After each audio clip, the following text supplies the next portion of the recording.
ಇಂದು ದಕ್ಷಿಣ ರಾಜ್ಯಗಳ ಸಿಎಂಗಳೊಂದಿಗೆ ಅಮಿತ್ ಶಾ ಸಭೆ ಇರುವಂತದ್ದು. ಚೆನ್ನೈನಲ್ಲಿ ಕೇಂದ್ರ ಗೃಹ ಮಂತ್ರಿ ಅಮಿತ್ ಶಾ ಅಧ್ಯಕ್ಷತೆಯಲ್ಲಿ ಮೀಟಿಂಗ್ ನಡೆಯಲಿದೆ. ಚೆನ್ನೈಯಲ್ಲಿ ಕೇಂದ್ರ ಗೃಹ ಮಂತ್ರಿ ಅಮಿತ್ ಶಾ ಅಧ್ಯಕ್ಷತೆಯಲ್ಲಿ ಮೀಟಿಂಗ್ ನಡೆಯಲಿದೆ. ದಕ್ಷಿಣ ಭಾರತ ರಾಜ್ಯಗಳ ಎಲ್ಲಾ ಸಿಎಂಗಳು ಹಾಗೆ ಕೇಂದ್ರಾಡಳಿತ ಪ್ರದೇಶದ ಲೆಫ್ಟಿನೆಂಟ್ ಗವರ್ನರ್ಗಳು ಭಾಗಿಯಾಗಲಿದ್ದಾರೆ. 2 ದಿನ ದಕ್ಷಿಣ ಭಾರತದ ರಾಜ್ಯಗಳ ಸಿಎಂಗಳ ಜೊತೆ ಸಭೆ ನಡೆಯಲಿದೆ. CM DK Shivakumar, Andhra CM Chandrababu Naidu, Tamil Nadu CM Vijay, Telangana CM Revanth Reddy ಕೂಡ ಭಾಗಿಯಾಗಲಿದ್ದಾರೆ. ಹಾಗೆ ಕೇರಳ ಸಿಎಂ ಕೂಡ ಈ ಸಭೆಯಲ್ಲಿ ಭಾಗಿಯಾಗಲಿದ್ದಾರೆ.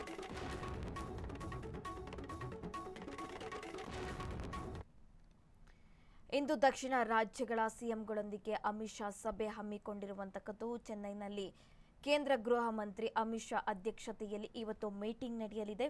ದಕ್ಷಿಣ ಭಾರತದ ರಾಜ್ಯಗಳ ಎಲ್ಲ ಸಿಎಂಗಳು ಹಾಗೆ ಕೇಂದ್ರಾಡಳಿತ ಪ್ರದೇಶದ ಲೆಫ್ಟಿನೆಂಟ್ ಗವರ್ನರ್ಗಳು ಭಾಗಿಯಾಗಲಿದ್ದಾರೆ.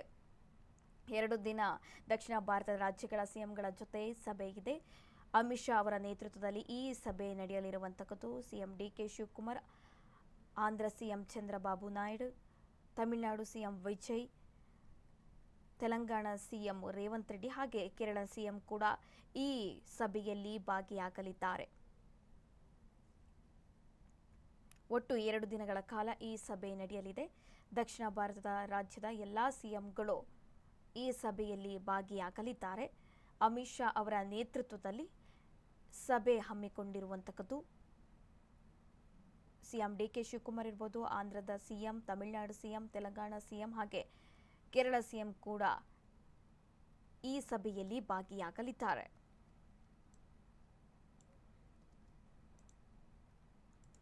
ಕಾವೇರಿ ನೀರು ಗಲಾಟೆ ಬಳಿಕ ವಿಜಯ್ ಡಿಕೆಶಿ ಮೊದಲ ಬಾರಿ ಮುಖಾಮುಖಿ ಆಗ್ತಿರುವಂತದ್ದು. ಭಾರೀ ಕುತೂಹಲ ಮೂಡಿಸಿದ ಸಿಎಂ ಡಿಕೆಶಿ ವಿಜಯ್ ಭೇಟಿ. ನೀರಾವರಿ ಯೋಜನೆಗಳ ಕಿತ್ತಾಟಕ್ಕೆ ಬ್ರೇಕ್ ಬೀಳುತ್ತಾ? ಹಾಗಾದ್ರೆ ಸಭೆಯಲ್ಲಿ ಮುಖ್ಯವಾಗಿ ಕಾವೇರಿ ನದಿ ಹಂಚಿಕೆ ವಿಚಾರ ಚರ್ಚೆ ಆಗುವಂತಹ ಸಾಧ್ಯತೆ ಇದೆ ಅಂತ ಹೇಳಲಾಗ್ತಾ ಇದೆ. ಹಾಗೆ ಮೇಕೆದಾಟು ಅಣೆಕಟ್ಟು ಯೋಜನೆ ಬಗ್ಗೆ ಕೂಡ ಚರ್ಚೆ ಆಗುವಂತಹ ಸಾಧ್ಯತೆ ಇದೆ ಅಂತ ಕೂಡ ಹೇಳಲಾಗ್ತಾ ಇದೆ. ಕೇಂದ್ರ ಗೃಹ ಸಚಿವ ಅಮಿತ್ ಶಾ ಅವರ ಅಧ್ಯಕ್ಷತೆಯಲ್ಲಿ ಇವತ್ತು ಸಭೆ ನಡೆಯಲಿದೆ.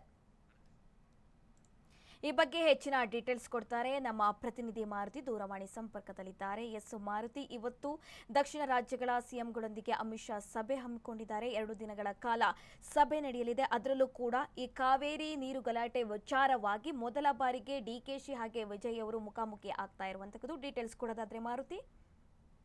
ಸುರಭಿ, ಹೌದು, ಇವತ್ತು ಸಿಎಂ ಅವರು ತಮಿಳುನಾಡು ಪ್ರವಾಸವನ್ನ ಕೈಗೊಂಡಿರುವಂತದ್ದು. ಇವತ್ತು ಒಟ್ಟು ದಕ್ಷಿಣ ಭಾರತದ 6 ಸಿಎಂಗಳು ಮತ್ತು ಕೇಂದ್ರ ಆಡಳಿತಗಳ ಅಧಿಕಾರಿಗಳ ಜೊತೆ ಕೇಂದ್ರ ಸಚಿವರಾಗಿ ಗೃಹ ಸಚಿವರಾಗಿರುವಂತಹ ಅಮಿತ್ ಶಾ ಅವರು ಸಭೆಯನ್ನು ಹಮ್ಮಿಕೊಂಡಿರುವಂತದ್ದು.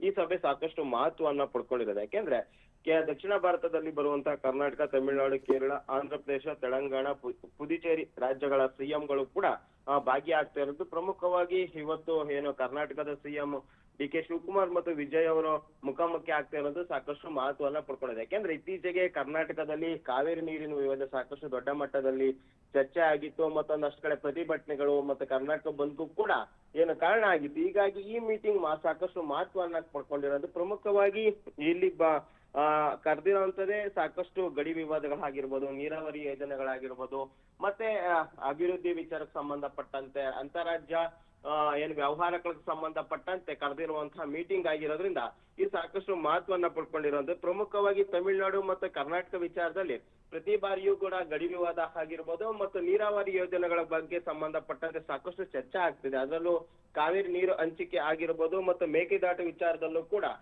ಕರ್ನಾಟಕ ಮತ್ತು ತಮಿಳುನಾಡು ಸರ್ಕಾರಗಳ ಜಟಾಪಟಿ ನಡೀತಿದೆ. ಹೀಗಾಗಿ ಕೇಂದ್ರ ಸಚಿವ ನೇತೃತ್ವದಲ್ಲಿ ನಡೆಯುವಂತಹ ಈ ಮೀಟಿಂಗ್ ನಲ್ಲಿ ಇದರ ಬಗ್ಗೆ ಸಂಪೂರ್ಣವಾಗಿ ಚರ್ಚೆ ಆಗುವ ಸಾಧ್ಯತೆ ಇರುವಂತದ್ದು. ಒಂದು ಹಂತಕ್ಕೆ ತೀರ್ಮಾನ ಆಗುವ ಲೆಕ್ಕಾಚಾರ ಕೂಡ ಡಿಕೆಶಿ ಸಿಎಂ ಅವರು ಇಟ್ಕೊಂಡಿರುವಂತದ್ದು. ಯಾಕೆಂದ್ರೆ ಪ್ರಮುಖವಾಗಿ ಈಗಾಗಲೇ ಮೇಕೆದಾಟು ಯೋಜನೆಗೆ ಸುಪ್ರೀಂ ಕೋರ್ಟ್ ಕೂಡ ಅಸ್ತು ಎಂದಿರೋದ್ರಿಂದ ಓನ್ಲಿ ತಮಿಳುನಾಡು ಸರ್ಕಾರದ ಜೊತೆ ಒಂದಷ್ಟು ಚರ್ಚೆಗಳನ್ನ ನಡೆಸಿ ಅದು ಯೋಜನೆಗೆ ಕೂಡ ಚಾಲನೆ ಕೊಡಬೇಕಾಗಿದೆ. ಹೀಗಾಗಿ ಇವತ್ತು ನಡೆಯಲಿರುವಂತಹ ಗೃಹ ಸಚಿವರ ಮೀಟಿಂಗ್ ನಲ್ಲಿ ಇದರ ಬಗ್ಗೆ ಒಂದು ತೀರ್ಮಾನಕ್ಕೆ ಬರುವ ಸಾಧ್ಯತೆ ಇರುವಂತದ್ದು. ಇನ್ನೊಂದ್ ಕಡೆ ಕಾವೇರಿ ನೀರಿನ ವಿಚಾರದಲ್ಲೂ ಕೂಡ ಸಾಕಷ್ಟು ದೊಡ್ಡ ಮಟ್ಟದ ಚರ್ಚೆ ಆಗ್ತದೆ. ಎಷ್ಟು ಟಿಎಂಸಿ ನೀರುಗಳನ್ನ ಬಿಡಬೇಕು ಅಲ್ಲಿ, ಮತ್ತೆ ಕಾವೇರಿ ನೀರಿಗೆ ಸಂಬಂಧಪಟ್ಟಂತೆ ಅಣೆಕಟ್ಟು ನಿರ್ಮಾಣಕ್ಕೆ ಸಂಬಂಧಪಟ್ಟಷ್ಟು ಕೂಡ ಒಂದಷ್ಟು ವಿವಾದ ಕರ್ನಾಟಕ ಮತ್ತು ತಮಿಳುನಾಡು ವಿಚಾರದಲ್ಲಿ ಇದೆ. ಹೀಗಾಗಿ ಅದ್ರ ಬಗ್ಗೆಯೂ ಕೂಡ ಚರ್ಚೆ ಮಾಡಿ ಏನೆಲ್ಲ ತೀರ್ಮಾನ ಆಗುತ್ತೆ ಎಂಬುದು ಕೂಡ ಕಾದ್ ನೋಡ್ಬೇಕು. ಇನ್ನೊಂದ್ ಕಡೆ ಗಡಿ ವಿವಾದಕ್ಕೆ ಸಂಬಂಧಪಟ್ಟಂತೂ ಕೂಡ ಇಲ್ಲಿ ಚರ್ಚೆ ಆಗುತ್ತೆ. ಇನ್ನು ಕರ್ನಾಟಕದಲ್ಲಾಗಿರ್ಬೋದು ಮತ್ತು ಈ ದಕ್ಷಿಣ ಭಾರತದಲ್ಲಿ ಕಾನೂನು ಸುವ್ಯವಸ್ಥೆಗಳ ಬಗ್ಗೆ ಕೂಡ ಸುಧಾರಣೆ ಕೈಗೊಳ್ಳುವಂತಾಗಿರ್ಬೋದು, ಬೇರೆ ಬೇರೆ ಕಾನೂನು ಕ್ರಮಗಳನ್ನ ಕೈಗೊಳ್ಳುವಂತದ್ದಾಗಿರ್ಬೋದು. ಮತ್ತು ಇವೆಲ್ಲವೂ ಕೂಡ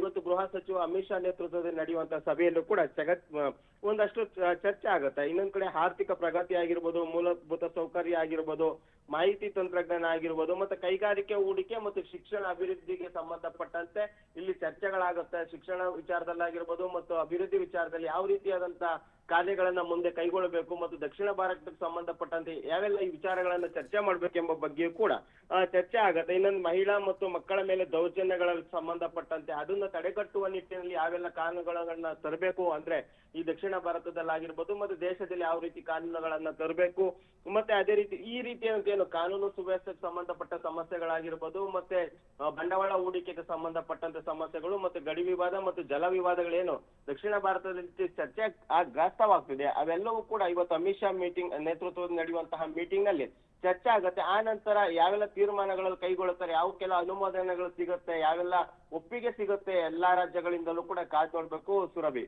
ಮಾಹಿತಿಗಾಗಿ ಧನ್ಯವಾದಗಳು ಮಾರುತಿ.